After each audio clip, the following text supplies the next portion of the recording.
Olá, meninas. Bom dia. Que o amor de Deus venha sobre as nossas vidas, trazendo graça, trazendo luz sobre a minha vida, sobre a sua vida, sobre a minha casa, sobre a sua casa, em nome de Jesus. Amém? Hoje o nosso salmo é o salmo de número 29, versículo 4. Diz assim: a voz do Senhor é poderosa, a voz do Senhor é cheia de majestade. Amadas, um dos instrumentos mais eficazes, que Deus concedeu ao homem para se comunicar é a voz. Quantas palavras, nós falamos e nós ouvimos ao longo de um dia. A voz, ela está diretamente ligada ao ouvir. Ela depende naturalmente do ouvir, Deus fala e ouve. E Ele nos deu essas duas capacidades. Ao nos criar, Ele, quando nos deu essa capacidade, de ouvir, de falar, na realidade o que Ele queria era se comunicar conosco. Então, ao longo da história do homem, da humanidade, você vai encontrar isso na Bíblia, muitas vezes Deus falando sempre, Deus falando através de sonhos, Deus falando através de visões, Deus falando através dos profetas, e também Deus, no final, ele vem, com a sua voz encarnada na pessoa do seu próprio Filho, Jesus Cristo, quando diz que o verbo, a palavra, se fez carne.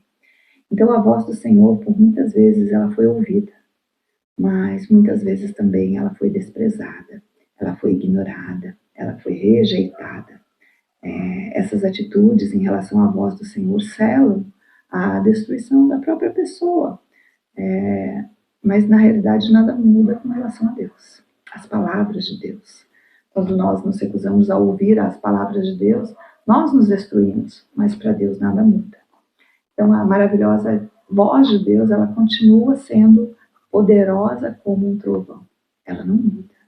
Ela continua sendo poderosa como um trovão. Então, quando Ele fala, estremece todo o nosso ser. Não há como continuar no mesmo lugar quando Deus fala. A voz dele continua sendo cheia de majestade. Ele é o Rei. Ele é o Rei poderoso, potente para quebrar os duríssimos cedros. Então, quando ele fala, os nossos corações duros como cedros, como pedras, são quebrados, são quebrantados. A voz do Senhor, ela é a fonte de onde são despedidas labaredas de fogo. O fogo purifica as nossas vidas de toda impureza. A voz do Senhor é a força que faz tremer os desertos. Quando o Senhor fala, Ele traz vida ao deserto. O deserto da nossa desesperança, das nossas angústias, da nossa solidão, do nosso medo. Quando o Senhor fala, Ele traz vida para esses desertos. A voz do Senhor é a energia que dá cria às corças.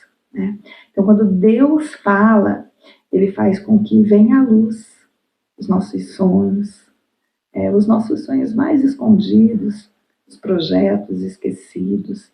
Então, quando o Senhor fala, quando a voz dele poderosa entra nos nossos ouvidos, ela é capaz de dar à luz aquilo que muitas vezes está no oculto. Então, hoje, amadas, existem muitas vozes no mundo. A iniquidade, a maldade, ela tem se multiplicado, como o Senhor tem nos alertado, E assim, da mesma forma, muitas vozes têm se multiplicado, como a maldade, muitas vozes têm se multiplicado nesse nosso mundo, muitas seitas, muitas heresias, muitas músicas torpes, músicas que não edificam, músicas que degradam, a mídia que está o tempo todo nos trazendo uma avalanche de informações todos os dias, a cada hora. Hoje tudo muda, a cada momento tudo está mudando, E em meio a essa corrente, de palavras, encontram-se coisas também muito perigosas. Existem hoje muitas pregações, com ideias humanas, trazendo o homem como centro de tudo, Hoje, a pregação coach, né? A pregação onde você é o teu Deus, tudo que você quiser dar certo, tudo que você faz, isso tem realmente assim, enganado muitas pessoas, porque essas pregações vêm em nome de Deus, mas elas não colocam Deus como centro. Então, muitas pessoas têm dado ouvido a essas vozes, e muitas pessoas têm sido destruídas por essas vozes. E nós precisamos estar atentas a tudo isso. Eu creio que, como diz esse salmo, né, há essa voz. A voz de Deus, ela ainda acalma as tempestades. A voz de Deus ainda cura os enfermos no corpo, na alma. Essa voz que poderosa e amorosamente, né, com toda a sabedoria, aponta para nós o caminho, traz a verdade, conduz a vida. Ainda hoje, queridos, apesar de todas essas vozes gritando nos nossos ouvidos, essa voz poderosa, ela mansamente nos convida a uma parada, né? Para os pés de Jesus, assim como Maria, que quedava-se assentada para ouvir os ensinamentos do Senhor. Então essa voz ainda nos chama, para tudo, a minha voz é poderosa. Então o dono dessa voz, poeticamente comparada, né, no Salmo 29, que nós acabamos de ler, com a força dos mais poderosos elementos da natureza. Essa voz está muito desejosa de se fazer ouvir por cada uma de nós. Mas como é que nós podemos saber quando Deus fala conosco? Como evitar, queridas, o perigo, né, de se levar por impressões de que Deus falou? Será que nós devemos estar o tempo todo perguntando para Ele o que quer que nós façamos? Perguntar, queridas, para Ele o que quer que nós façamos o tempo todo não é uma prova de comunhão. A princípio parece algo assim, não, eu pergunto sempre para Deus.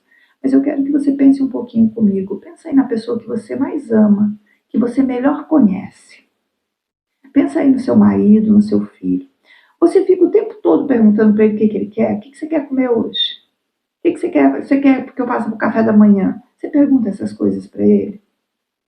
Porque quanto mais você conhece uma pessoa, né, quanto mais você conhece o seu filho, quanto mais você conhece o seu cônjuge, por exemplo, menos perguntas você precisa fazer sobre o que ele quer, sobre o que ele gosta, sobre o que ele prefere. Você conhece os gostos da pessoa. Então você não precisa ficar perguntando. Então ter comunhão com Deus é saber isso. É saber o que Ele espera que eu faça. Então ter comunhão com Deus é saber. Eu sei o que Deus quer que eu faça. Eu conheço o coração de Deus. Mas existem momentos, né, que realmente nós não sabemos, né? Quando nós não sabemos com certeza qual é a melhor escolha. Então, nesses momentos, nós realmente precisamos nos assentar aos pés de Jesus e confessar a Ele que nós necessitamos dos seus conselhos, que nós precisamos ouvir a sua voz. E o primeiro passo para ouvir a voz de Deus é a disposição, é querer ouvir. Eu quero ouvir sua voz. O segundo passo é a intenção, a motivação. Por que eu quero ouvir? Não ouvir por ouvir, não ouvir para dizer assim, porque Deus fala comigo, porque eu sou um emissário do Senhor. Não, qual é a disposição do seu coração? É realmente fazer a vontade dele? Essa tem que ser a nossa motivação. E o terceiro passo é a disposição para obedecer. Porque de nada adianta nós querer ouvirmos a voz de Deus se nós não vamos obedecer. Então nós precisamos querer ouvir, ter a motivação correta ao ouvir e obedecer. Então, queridas, que quando nós ouvirmos a voz do Senhor me chamando, essa voz poderosa, que nós possamos responder como Samuel. Fala, Senhor, que a tua serva ouve. Que nesse dia, querida, você possa estar com os teus ouvidos sensíveis a ouvir essa voz poderosa do Senhor. E quando Ele falar contigo, você possa dizer, fala, Senhor, que a tua serva ouve. Amém, amadas? Que você tenha um excelente dia, que você possa mesmo descansar em Deus, sabendo que o desejo do coração dele é se fazer ouvir por você. Amém? Que Deus te abençoe.